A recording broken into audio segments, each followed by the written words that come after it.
우리는 살면서 자주 던지지는 않지만 가끔이라도 스스로에게 질문을 던지지요. 하지만 대답을 찾기 어려운 질문들이 많이 있습니다.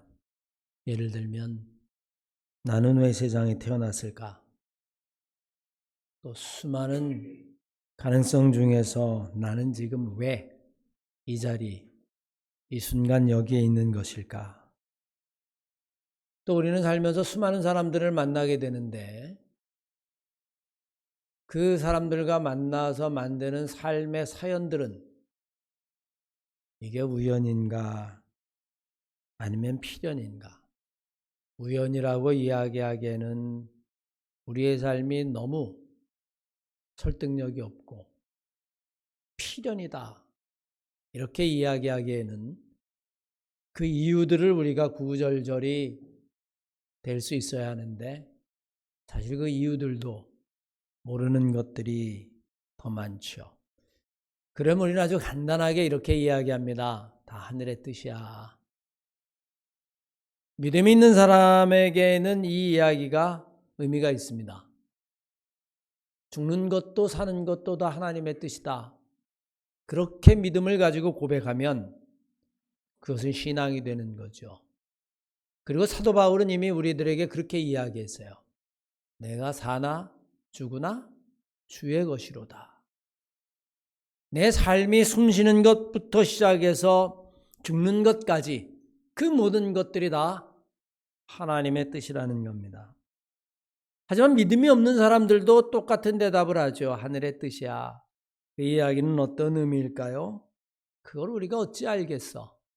그저 운명이고 그리고 팔자고 그리고 때로는 그저 바람처럼 왔다 바람처럼 가는 게 우리의 인생이지. 아마 여러분 그런 대답의 의미일 겁니다. 오늘 본 말씀은 제자들이 늘 마음속에 품고 있었지만 결코 풀 수 없는, 하지만 우리가 살면서 종종 만나게 되는 삶의 의문을 주님에게 질문을 던집니다. 어떻게 보면 여러분 운명에 관한 질문이라고 이야기할까요? 날 때부터 맹인된 자를 보았다.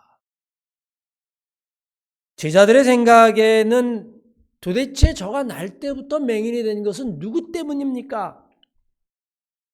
피할 수 없는 그의 운명을 이야기하는 듯하죠. 세상에 태어나면서부터 맹인이 되고 싶은 사람은 아무도 없죠. 이 이야기는 여러분 자기가 살면서 자기도 모르는 사이에 자기의 운명이 결정되었다라고 하는 이야기고, 그리고 누구에게 원망을 하고 누구에게 불평을 해야 할지도 모르는 그런 상황이라고 하는 이야기입니다. 누구를 탓할 수 있겠어요? 오늘 본 말씀에 등장하는 날 때부터 맹인된 사람, 굳이 이야기한다면 자신의 운명을 원망하거나 아니면 낳아주신 부모님을 원망할 수밖에 없을 것이고, 조금은 더 나가면 하나님이나 하늘을 원망할 겁니다. 사실 살면서 우리는 여러분 부지기수로 이런 경우를 만나죠.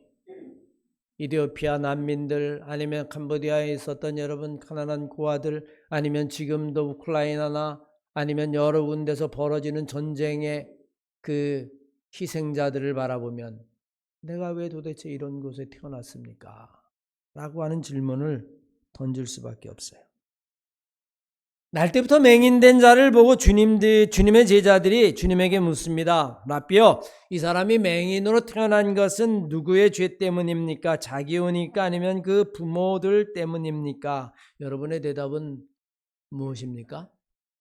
누구 때문이에요? 본인의 잘못입니까? 아니라는 건 알죠? 그건 부모의 잘못입니까? 그것도 아니라는 것을 알죠? 어쩌면 여러분 이 제자들의 질문은 우리들의 질문이기도 합니다. 이유를 알고 싶은 거예요. 마치 아담과 하와에게 선악과를 따먹지 마라 라고 이야기했더니 왜 따먹지 말라고 그랬을까? 그 이유를 아는 것처럼 어쩌면 여러분 원인과 결과라고 하는 것이 인간이 가지고 있는 호기심이라든지 아니면 더 근본 것을 탐구하고자 하는 본성 때문인지도 모릅니다. 도대체 왜 그럴까? 왜 이런 일이 벌어졌을까? 제가 지난 3주 동안 건강이 많이 안 좋았어요. 일주일에 한 번씩 토사광난이 와서 몸무게 한 3, 4kg 정도가 갑자기 빠졌습니다. 원인을 제가 모르겠어요. 그래서 내가 전인수 권사한테 물었어요. 의사니까. 원인이 뭐냐? 그랬더니 한 가지를 딱 짚어주더라고요. 제가 여름 내내 그 탄산수에다가 찬 탄산수에다 레몬을 넣어서 하루에 한 서너 컵씩 마셨거든요. 더우니까. 네. 주일날 예배 끝나면 마시고 뭐 평일날도 운동 끝나고 마시고 점심때도 마시고 자기 전에도 마시고 이게 나중에 중독이 됐어요. 이게 탁 쏘는 맛에 시원한 레몬이. 그러다 보니까 이제 제 아마 위가 많이 자극을 받아서 약해진 것 같은데 지금 다스리니까 조금씩 좋아지고 있습니다. 여러분 이렇게 아주 간단하게 답을 찾을 수 있는 문제들도 있어요. 그건 조심하면 그만이고 의사에게 처방을 받으면 문제가 없죠. 그런데 때로는 여러분 아무리 탐구해도 명쾌한 대답을 얻기 어려운 근원적인 질문이 있습니다. 말씀드렸는데 이 사람은 왜 날 때부터 소경되었나? 누구 때문인가? 오죽하면 여러분 날 때부터 생긴 질병을 무슨 죄하고 연결시켜서 무슨 죄를 졌다고 뭐 뱃속에 있을 때부터 뭐 도둑질을 했습니까? 아니면 살인을 했습니까? 아니면 애먼 부모에까지 소환시키며 그 원인을 찾으라고 할까요? 사실 여러분 어쩌면 이런 인과여를 찾는 것, 원인과 결과를 찾으려고 하는 것, 이것이 과학적인 사고이고 어쩌면 인류가 발전해온 원동력이기도 할 겁니다. 바람이 왜 불까요? 온도의 차이 때문이죠. 온도의 차이가 없으면 바람이 불지 않습니다. 왜 아침엔 해가 뜨고 저녁엔 해가 질까요? 태양을 중심으로 지구가 돌기 때문입니다. 왜 겨울이 올까요? 자전과 공전이 있기 때문에 밤과 낮이 있고 그리고 봄, 여름, 가을, 겨울이 있는 겁니다. 나는 왜 태어났을까요? 정자와 난자가 수정해가지고 나라고 하는 생물학적 인간이 태어난 거죠. 사실 여러분 우리는 이렇게 과학적으로 대입할 수 있는 것들, 우리는 그런 것들을 주변에서 너무나 많이 보기 때문에 어쩌면 여러분 모든 문제를 인과율로 생각할 수 있을지 몰라요. 맹인된 사람 여러분 굳이 대답하면 어떤 이유가 있을까요? 날 때부터 시신경에 문제가 있다. 아마 안과 의사에게 물어보면 여러분 그렇게 이야기할 겁니다. 아니면 유전적인 문제가 있다. 아마 여러분 그렇게 이야기할 겁니다. 그런데 오늘 본문 말씀의 질문은 그게 아니죠. 거기서 한 걸음 더 나갑니다. 과학적인 대답은 얼마든지 할 수 있는데 그게 왜 하필 나냐라고 하는 겁니다.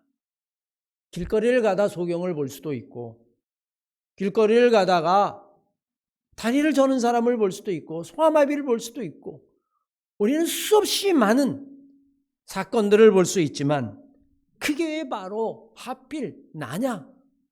라고 하는 질문은 여러분 과학이 대답할 수 있는 부분이 아니에요. 오래전에 제가 목회를 하다가 암에 걸린 분을 한번 만나서 상담을 하는데 기도를 하고 그러는데 눈물을 뚝뚝 흘리면서 그래요. 목사님, 하필 왜 납니까? 이제 좀 살만한데 왜 하필 납니까? 여러분 대답할 수가 있어야죠. 뭐로 대답을 합니까? 그런 여러분 손을 꼭 붙잡고 그저 눈물을 흘릴 뿐이지 아무 대답을 못 해줬어요. 오늘 본문 말씀들이 본문 말씀에도 제자들이 그 답을 찾기 위한 마지막 단계로 부모의 죄를 이야기하고 그리고 자기의 죄를 이야기합니다. 사실 여러분 가장 단순한 대답이죠. 원망의 대상을 찾는 것일까요? 아니면 여러분 자기의 책임을 회피하고 싶은 것일까요? 정말 무책임한 대답이고 무책임한 어리석은 대답입니다. 왜냐하면 우리는 정말 착하고 법 없이 사는 사람들 중에서도 그런 고난과 역경과 시련을 당하는 사람을 보기 때문이죠. 욥기 1장 1절 말씀을 보십시오. 뭐라고 기록되어 있습니까? 욥기 1장 1절 말씀에 보면 우스 땅에 욥이라 이름하는 사람이 있었는데 그 사람은 순전하고 정직하여 하나님을 경외하고 악에서 떠난 자다. 악에서 떠났을 뿐만이 아니라 순수하고 정직하고 하나님을 잘 섬기는 사람이다. 그런데 여러분 재물의 재앙이 오고 심지어는 여러분 자식의 재앙이 오고 심지어는 자기의 온 몸에 질병의 재앙이 오고 도대체 여러분 누구 때문입니까?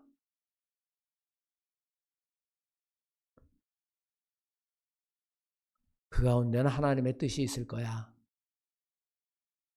과연 그럴까요, 여러분? 제가 예전에도 말씀드렸지만 감명신학대 암성로 교수님이라고 목회 상담하는 그분이 암에 걸리셨는데 자기가 가장 듣기 어려운 이야기 중에 하나가 뭐냐면 하나님의 뜻이다. 그 이야기가 너무 힘들었다. 그것은 여러분 욥의 변명이라는 책에 여러분 그렇게 기록하고 있어요. 문제는 여러분 이 아무도 대답할 수 없는 질문에 대하여 주님의 대답을 들어보는 것이 중요합니다. 누구의 죄 때문입니까? 라고 하는 그 제자들의 질문. 그들은 여러분 부모와 맹인을 겨냥하는데 눈에 보이는 원망의 대상을 찾는 것이겠죠. 왜냐하면 거기에 책임을 전가하는 것이기 때문에.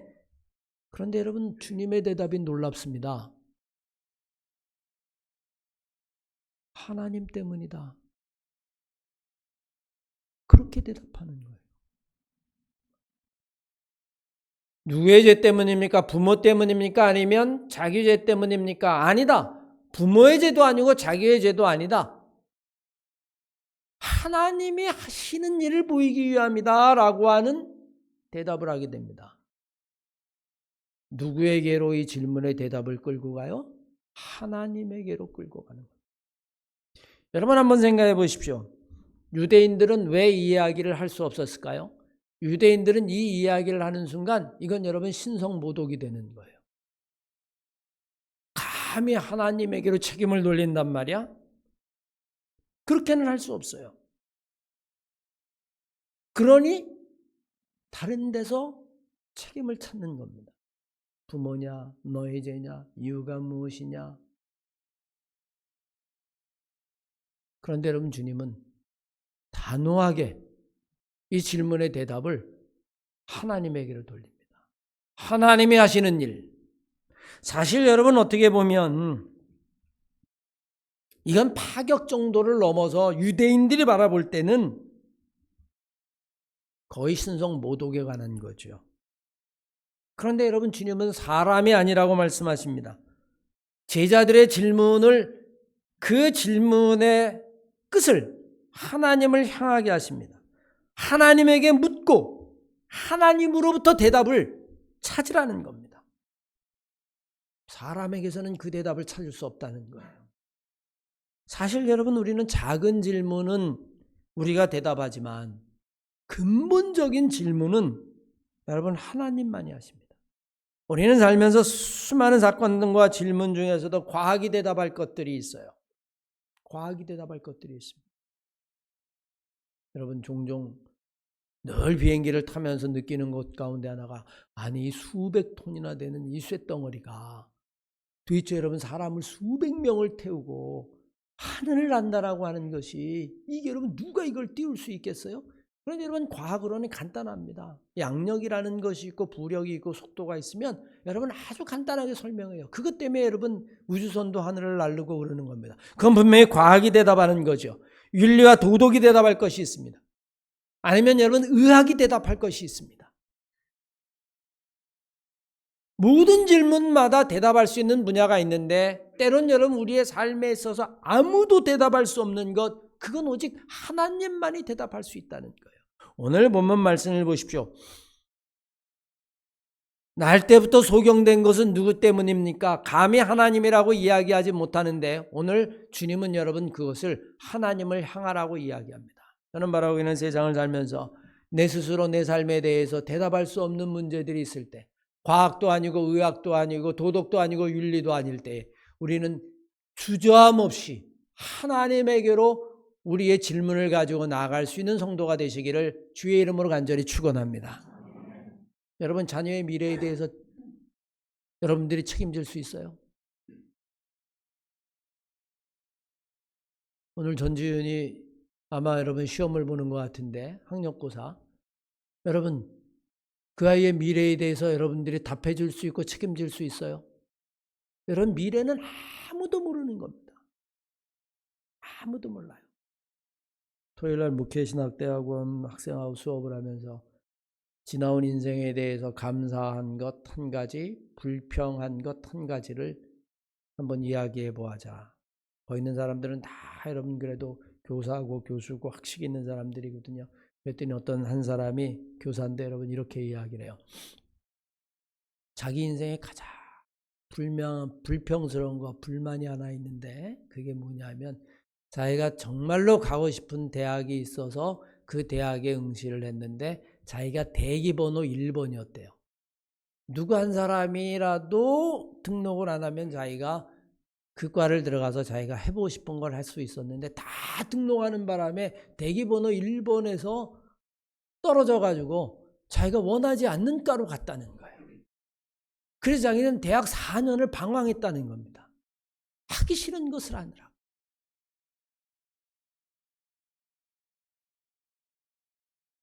여러분 하기 싫은 걸 하면 어떻겠어요? 힘이 나겠습니까? 그런데 세월이 흘러 돌아서 여기까지 와서 자기가 지금 신학대학원을 갖다 다니는데 지금 돌이켜보면 그게 하나님 앞에 감사하다는 거예요. 그렇지 않았다면 자기가 신학을 하지 않았을 터인데 지금은 자기가 신학을 하고 하나님에게 묻고 하나님과 함께하고 기도하고 그것이 자기에게 너무 감사하다는 거예요. 그 불평과 원망 평생을 살면서 내가 그때 내가 원하는 것을 했더라면 하는 이야기가 돌고 돌아 세월이 25년 30년이 흐른 다음에 지금 보니까 내 삶이 정말 하나님 앞에 감사하다라고 이야기할 수 있는 것, 우린 여러분 내일이라는 것을 아무도 모릅니다. 누구도 대답할 수 없죠. 나의 미래에 대해서. 과학도 윤리도 도덕도 그 무엇도. 그럴 때 여러분 그 문제를 누구에게 끌고 가야 돼요? 오늘 여러분 주님은 아무도 대답할 수 없는 이야기를 그 바리새인들 그 제자들에게 과감하게 말씀하십니다. 하나님이 하시는 일을 보이기 위함이다. 그 문제를 하나님에게로 끌고 가라. 하나님에게 물어라. 하나님에게 질문하라. 사랑하는 한마음교회 성도 여러분, 여러분들이 살면서 아무도 대답할 수 없는 문제에 봉착해 있었을 때에 삶의 가장 깊은 고난과 역경의 순간에 있을 때 그 문제를 가지고 하나님에게 묻고 하나님과 씨름하며 하나님으로부터 해결받을 수 있는 성도들 되시기를 주의 이름으로 간절히 축원합니다. 하나님이 하고자 하는 일을 보이기 위함이라고 이야기합니다. 오늘날 현대인들의 삶은 너무도 다양하고 폭넓어서 과학적인 지식도 폭발적으로 증가하죠. 이제 지구가 하나의 마을처럼 돼버리고 말았습니다. 그래서 우리는 지구촌이라고 이야기해요. 우크라이나 전쟁에서 벌어지는 일들, 여러분 북한군이 싸우는 그 장면을 우리는 여러분 텔레비로 보고 아니면 여러분 핸드폰으로 봅니다. 상상도 못하던 일이에요. 전쟁의 한복판을 마치 영화 보듯이 보는 이런 과학의 진보. 그럼에도 불구하고 여러분 인간의 미래는 그렇게 밝아 보이지 않는 이유가 무엇일까요?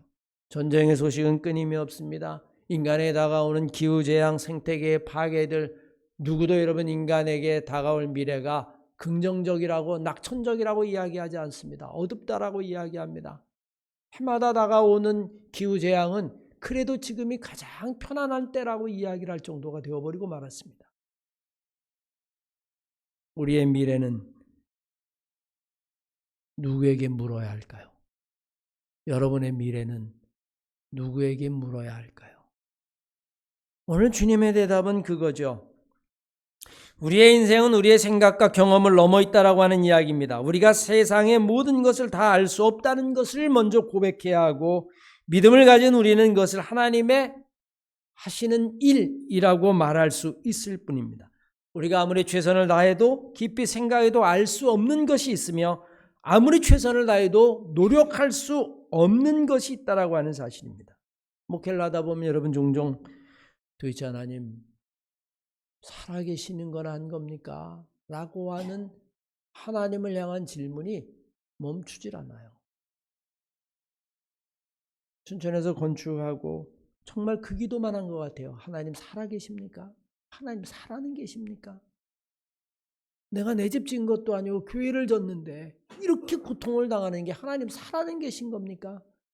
뭐 여러분 사람에게는 도저히 이야기할 수 없으니까. 여러분은 어때요? 이 사람이 날 때부터 맹인된 것은 누구 때문입니까? 제자들의 대답이 여러분 가당키나 합니까? 주님은 여러분 그렇게 어리석은 대답, 어리석은 질문하지 말고 그냥 하나님에게 물으라라고 이야기합니다. 하나님에게 물으라. 질문의 끝을 하나님에게로. 우린 여러분 하나님에게 이 질문을 던질 때에 때로는 여러분 우리의 이생과 전혀 다른 대답이 나올 수밖에 없죠. 우리의 생각과 영역 밖에서 우리가 헤아릴 수 없는 순간에도 우리가 생각하지도 못한 방법으로 우리에게 다가오시는 분이 바로 하나님이기 때문에 그렇습니다. 여러분 그 성탄 자리예요. 하나님이 이 땅에 오셨어요. 우리는 여러분 이미 다 알고 있습니다. 우리의 의식이 이미 굳어졌어요. 스토리텔링이 되고 이미 여러분 우리는 성탄절 그러면 아기 예수, 동방박사, 천사들의 이야기, 크리스마스? 그게 하나님이 오시는 방법일까요? 여러분 정말로 2000년 전에 마구간에 아이가 태어나는 모습으로 하나님이 오셨다면 그건 여러분 우리들이 상상할 수 있는 것을 훨씬 넘어선 방법입니다. 전혀 예상하지 못한 방법이에요.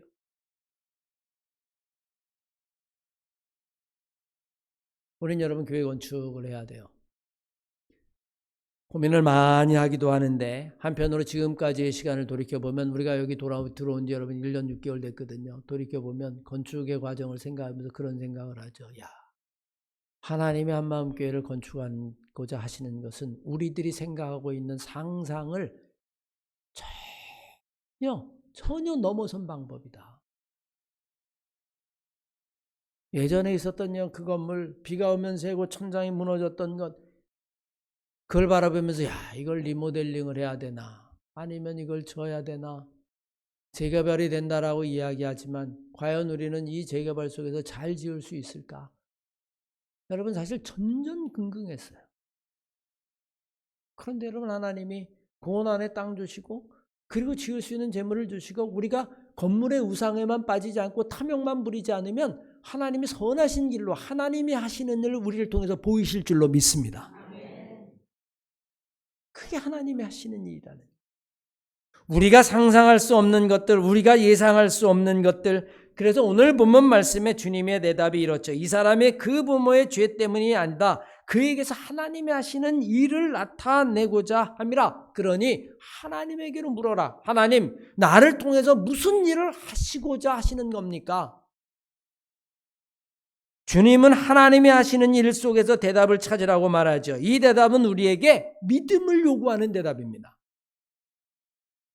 왜? 믿음이 없이는 하나님이 하시는 일을 볼 수 없기 때문입니다. 우리가 하나님이 하시는 일을 보기 위해서는 먼저 하나님을 볼 수 있어야만 합니다. 믿음이 없이는 하나님을 볼 수 없습니다. 히브리서 11장 6절 말씀에 의하면 믿음이 없이는 하나님을 기쁘게 할 수 없나니 하나님께 나아가는 자는 그가 계신 것과 또한 그를 찾는 자들에게 하나님의 은혜를 베푸시는 것임을 믿어야 할지니라. 하나님에게 질문을 던지는 자는 믿음이 있어야 돼요. 하나님 지금 무슨 일을 하고자 하십니까? 그 믿음이 없이는 그 질문은 의미가 없고 믿음이 없이는 하나님이 하시는 일을 볼 수 없기 때문입니다. 그러면 여러분 하나님이 하시는 일은 과연 무엇일까요?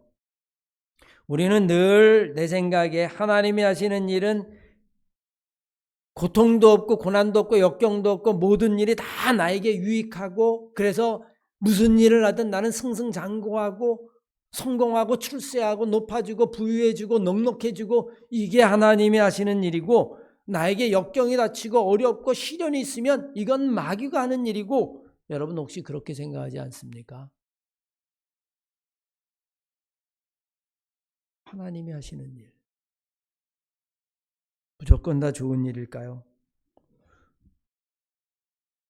내가 승승장구하고 성공하고 내 이름이 높아지고 출세하고 사람들이 박수 쳐주고 그게 여러분 정말 하나님이 하시는 일일까요? 우리가 경험하는 하나님이 하시는 일 때로는 하나님이 우리의 생각과 반대편의 일을 하실 수도 있다는 사실입니다. 우리는 사는 것이지만 죽는 것일 수 있고요. 우리는 축복을 원하는 것이지만 우리는 때로는 여러분 고난이 하나님이 하시는 일일 수도 있습니다. 우리가 여러분 지난 10월 달에 아벤셀러 순교 기념관을 갔다 왔죠. 아마 아벤셀러에 대해서는 여러분 다 들으셨을 겁니다. 그런데 이 아벤셀러에게는 아들이 하나 있어요. 헨리 다치라고 하는 아들입니다. 이름이 헨리 다치 아벤셀러인데 그는 아버지의 뒤를 이어서 이 땅에 와서 선교의 사역을 잘 감당했습니다. 그는 마지막에 나이가 들어 병들어서 미국으로 치료하러 가면서 이렇게 이야기합니다. 내가 만약에 치료를 받다가 죽으면 절대로 나를 미국에다가 묻지 말아라. 내 뼈를 조선 땅에 묻어달라. 그렇게 유언을 했습니다. 그가 조선에 묻히기를 원한 간절한 이유가 있어요. 나를 미국에 묻지 마라. 나를 조선에 묻어다. 여러분 왜 그랬냐면 아벤셀러가 40에 여러분 아시는 것처럼 군산 앞에 있는 오청도 바다에서 침몰해서 순교하게 되어지죠. 그때 이 헨리 다치 아벤셀러 그 아들은 그 충격적인 소식을 듣고는 방황했습니다. 아니 하나님 살아계십니까? 우리 아버지가 남들이 다 안 가는 조선에 그 젊음을 불태우기 위해서 그곳에 가서 선교를 했는데 지켜주시고 건강하게 해주시고 막아주시고 베풀어주시고 성공하게 하셔야지. 어떻게 터무니없이 백길이 침몰해서 그곳에 죽게 하셨단 말입니까? 나는 하나님 살아있는 걸 못 믿겠습니다. 그래서 여러분이 다치 아벤셀러가 젊은 날에 굉장히 방황했어요. 방황하고. 그러다 나중에 한국에서 그 아벤셀러의 그 선교의 미랄이 점점 자라서 한국 감리교회가 되어지고 있다라고 하는 소식을 듣는 순간 다치 아벤셀러가 회개하고 하나님에게로 돌아오게 됩니다. 그리고 나서 그 아버지의 뜻을 받들어 한국에 들어와서 선교의 사역을 감당하게 되죠. 그 이유 더하기 하나의 이유가 또 있습니다. 여러분 아벤셀러는 유해가 없어요. 바다에 침몰해서 가라앉았기 때문입니다. 그렇게 사랑했던 이 조선에 묻히지도 못하고 바다에 가라앉아 있으니 나라도 여기서 묻혔으면 좋겠다. 그래서 여러분 이 다치 아벤셀러의 유해를 양화진에 있는 선교사 모욕에 묻고 유해가 없는 아벤셀러는 그 옆에 기념비를 세우고 그 누이였던 앨리스 이와 학당의 학장이었던 그도 그 옆에 묻히고 아벤셀러 가문이 한국에서 한 일이라고 하는 것은 어마어마한 일입니다.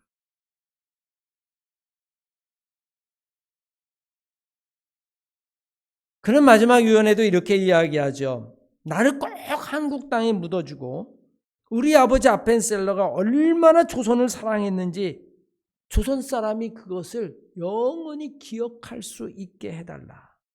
그래서 여러분 그의 일가가 지금 양화진 선교 무역에 묻혀 있죠. 여러분 우리는 주님이 말씀하신 하나님이 하시는 일의 의미는 아무도 모릅니다. 하나님이 어떤 일을 하실지 어떻게 하나님이 역사를 이끌어가고 내 삶을 이끌어갈지. 그런데 여러분 오늘 본문 말씀을 보십시오. 실로암에 가서 눈을 뜬 이 소경이 돌아오자 사람들이 웅성거리기 시작합니다. 묻습니다. 뭐라고 묻습니까? 네가 바로 그 사람이냐? 아니야, 비슷한 사람이야. 눈을 떴을 리가 없어. 그때 여러분 이 맹인이 이렇게 이야기합니다. 내가 바로 그라. 예수라는 사람이 나의 눈에 진흙을 바르고 실로암에 가서 씻으라라고 이야기해서 내가 눈을 뜨게 되었다. 여러분, 이 맹인이 예수 그리스도의 증인이 되었다라고 하는 사실이에요. 예수 그리스도의 증인이 되었다라고 하는. 사랑하는 한마음교회 성도 여러분, 우리는 종종 모든 것이 다 하나님의 뜻이다. 그런 영혼 없는 대답, 그런 영혼 없는 질문을 벗어나서 여러분들이 살면서 도저히 누구에게도 답을 찾을 수 없는 질문이 있을 때에 그 질문은 여러분 반드시 하나님을 향해야만 합니다. 주님이 그러라고 하셨어요. 하나님에게. 부모도 아니다. 너도 아니다. 하나님에게로 물어라. 나에게 하실 일이 무엇입니까? 그러면 하나님께서 그 일을 통하여 하나님의 영광을 받으실 것이다. 사랑하는 한마음교회 성도 여러분, 여러분들이 세상을 살면서 정말 고난의 한복판, 역경의 한복판에 있을 때 여러분 그냥 하나님을 향하여 물으십시오. 하나님, 정말 왜 이러십니까? 왜 나에게 이런 고난을 주십니까? 하나님이 하시고자 하는 일이 무엇입니까? 나는 모르겠지만 그 길을 보여주시옵소서. 그리고 그 질문을 믿음을 가지고 나가십시오. 그 믿음이 여러분들이 하나님이 하신 일을 볼 수 있는 그 은총의 길로, 은혜와 축복의 길로 여러분들을 인도하여 주실 줄로 믿습니다.